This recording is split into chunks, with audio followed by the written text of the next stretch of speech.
Patience, habileté et oreille musicale sont les qualités indispensables pour exercer le métier de luthier. Le luthier est un artisan qui joue un rôle clé dans la vie culturelle musicale. Il est le spécialiste des instruments à cordes frottées tels que le violon, la contrebasse, la guitare notamment. Le luthier maîtrise toutes les techniques de fabrication de la restauration. Et notre invité, Hugo, ce matin, exerce ce métier depuis près de 50 ans, un demi-siècle. Et c'est Bernard Bossert qui est avec nous. Merci d'être là, Bernard Bossert. Merci. Bernard Bossert, vous êtes luthier à Genève depuis, comme Philippe l'a dit, bientôt 50 ans. Oui. Vous avez 116 instruments à votre actif. Oui. C'est un métier de magie, de passion, de bois. Mais en quoi est-ce que ça consiste exactement, le métier de luthier ? Alors, bon, il y a plusieurs aspects, hein. Il y a des luthiers qui sont spécialisés dans la restauration, d'autres qui font uniquement ce qu'on appelle du neuf, c'est-à-dire des instruments. Il y en a d'autres que moi qui font un petit peu de tout. C'est-à-dire que lorsqu'on est en ville et puis qu'on a un atelier qui est ouvert sur la rue, on fait beaucoup d'entretiens, de réglages d'instruments, des urgences, des musiciens de l'orchestre ou du conservatoire qui ont tout d'un coup un petit problème juste avant un concert. Donc ça prend beaucoup de temps. Mais j'ai jamais arrêté de faire de la construction, de faire du neuf. De temps en temps, il faut pousser un petit peu tout ce qu'on a sur l'établi et puis s'y remettre. Là, c'est la rentrée, donc ça fait bien un mois que j'ai plus raboté dans du bois neuf, mais voilà. Cette aventure qui a débuté il y a 47 ans, comment ça a commencé tout ça ? Alors, oui, au début des années 70, j'étais pas excellent à l'école. Et donc, j'ai essayé de trouver quelque chose d'autre. Je me souviens que j'ai manqué des cours au collège pour aller voir un film sur Menuhin, un film de Reichenbach, sur la vie de Menuhin. Et que quand je suis sorti de ce film, j'ai traversé la rue, et c'était à la rue de la Coraterie, à Genève. Et il y avait le luthier Pierre Vidoudet qui avait son magasin là. Et je suis resté une demi-heure devant la vitrine à regarder les violons. Et puis je me suis dit que voilà, ça devrait être ça normalement. Mais vous n'étiez pas vous-même musicien ? Je crois que je jouais un petit peu de violon à l'époque, ouais, un tout petit peu. Ouais.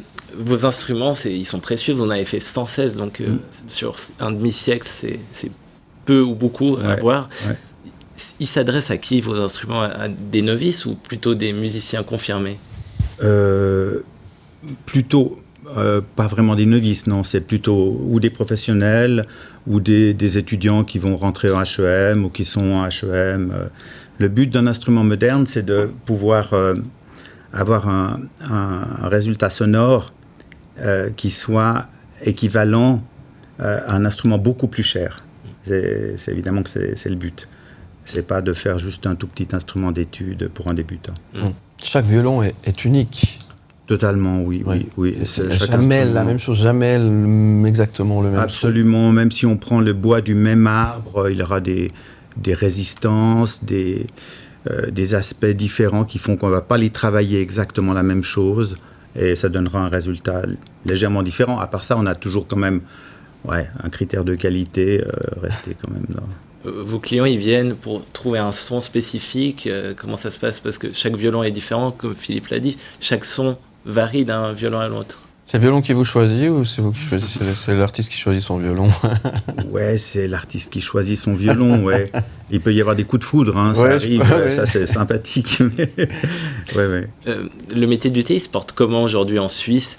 La demande, est-ce qu'elle est grande ? Est-ce qu'il y a vous êtes nombreux sur le marché ? Alors on est énormément, ouais. Il y a beaucoup de luthiers. Je pense qu'il y a beaucoup de luthiers qui pratiqueront jamais leur métier parce qu'il n'y a pas la place. Il y a beaucoup d'écoles qui se sont montées depuis une trentaine d'années aux États-Unis, en Angleterre, ce qui fait qu'il y a des centaines de luthiers qui sortent chaque année des écoles. Et voilà. Mais c'est une bonne nouvelle. C'est une bonne nouvelle, oui, bien sûr. Oui. C'est un métier de passionné quand même. Oui, vaut mieux, oui. Vaut mieux. Il faut aimer le bois, il faut aimer la musique, il faut être très patient, comme on le disait en introduction. C'est un bon métier où il faut prendre son temps aussi. Il faut s'accrocher aussi, parce que je pense. C'est pas forcément évident. Je vous ai demandé de prendre l'objet favori de votre atelier. Alors, en ce qui concerne les outils, j'ai apporté deux outils. Ça, c'est les petits rabots de luthier. C'est ce qu'on utilise pour... c'est des rabots qui sont ronds pour faire les voûtes et puis aussi dégager l'intérieur. Parce qu'à la base, c'est une grosse bûche qu'on fend en deux pour la table. La même chose pour le fond. Donc, il faut la travailler. Et puis, un outil tout bête qui est le canif. Là, j'en ai deux. Il y en a plusieurs. Ben ça, c'est des canifs que j'ai fait en apprentissage il y a 50 ans. Et que vous avez toujours. Et que j'ai toujours, donc ils pourraient faire encore quelques générations, je pense.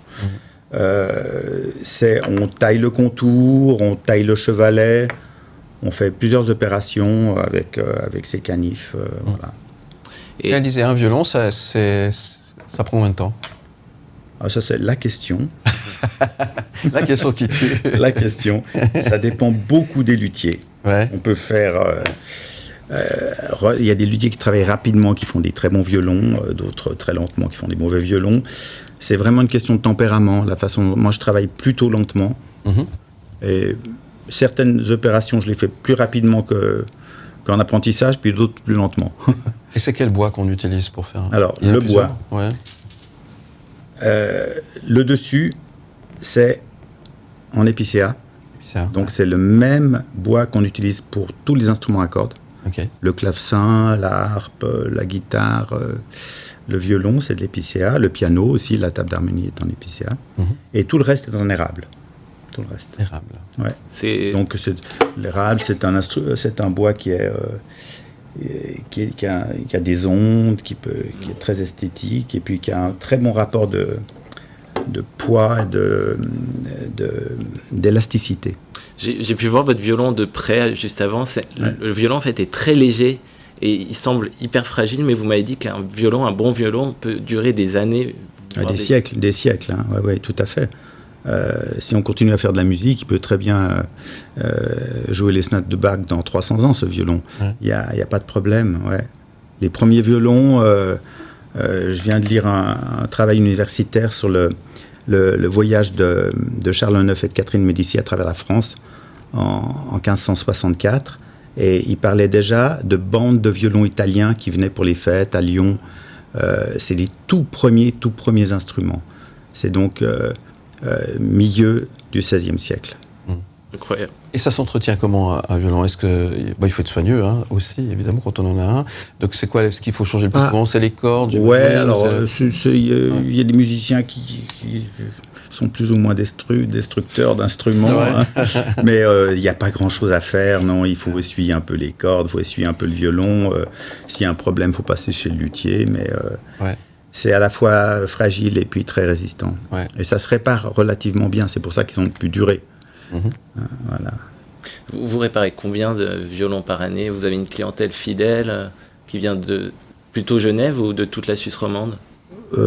Oui, et puis c'est aussi un petit peu international parce qu'il y a les élèves de la HEM au conservatoire, donc il y a des gens de tous les pays qui passent.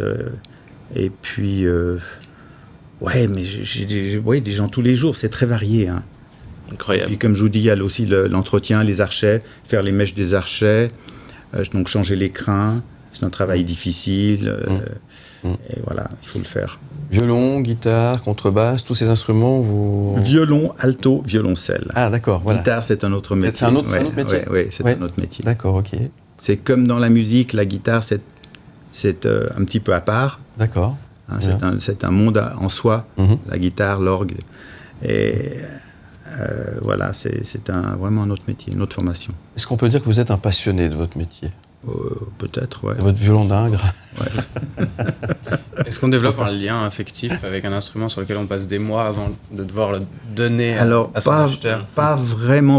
Ouais, il y a des instruments auxquels on est plus attaché, mais je dirais plutôt un lien affectif avec certains instruments anciens. J'ai toujours travaillé avec sur des instruments que j'ai connus, c'est-à-dire que ça, par exemple, c'est d'après un violon de Carlo Giuseppe Testor à Milan en 1701. Et j'ai bien connu l'original pendant une quinzaine d'années, qui appartenait à une professeure du conservatoire, qui avait ce violon. Donc voilà, vaut mieux quand je travaille sur un instrument, j'aime bien l'avoir bien fréquenté avant. Ouais. Merci Bernard Bossert, en tout cas. Merci beaucoup d'être venu nous parler de ce beau métier. Merci Hugo de nous avoir fait voyager et fait découvrir. Moi, je pensais que c'était un métier rare, qui était un peu, un peu mis un peu spécialisé. C'est ce que tout le monde pense. Et puis en fait, c'est le contraire. C'est le contraire. Ouais. Donc alors, comment est-ce qu'on fait si on a envie de devenir... qu'est-ce que vous conseillez? Alors, il n'y a plus tellement d'apprentissage traditionnel, mais il y a des écoles d'apprentissage. Il y en a une en Suisse depuis les années 40. Toujours 8 élèves, 2 par année. À part ça, il y a des écoles en Italie, traditionnelles en France, en Allemagne, et puis aux États-Unis, partout, en Corée, en Chine. Enfin, il y a des luthiers partout.